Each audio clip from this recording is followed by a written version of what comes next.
Қазақ мектептерінің білім деңгейі төмен.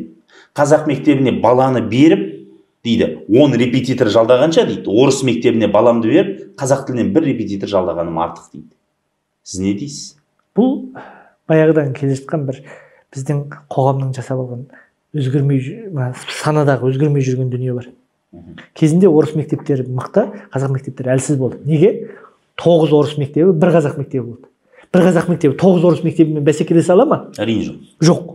Ал қазір керуен кері айланды ғой.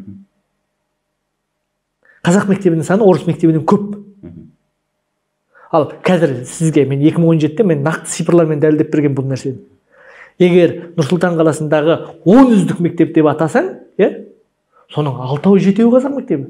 2-үшеуі орыс мектеп, орыс мектебінен кірсе 1 мектеп кіреді. Онда қайдағы дүние? Сіз республикалық олимпиададан, халықаралық олимпиададан жеңімпаз болып жатқан оқушылардың сыныбын анықтаңызшы. 80-90% қазақ сыныбының оқушысы. Кетті ол әңгіме. 39 баланың 25 дегенді айттыңыз сіз, қазақ тілде. Ол мына санадағы дүние өзгерткісі келмейді.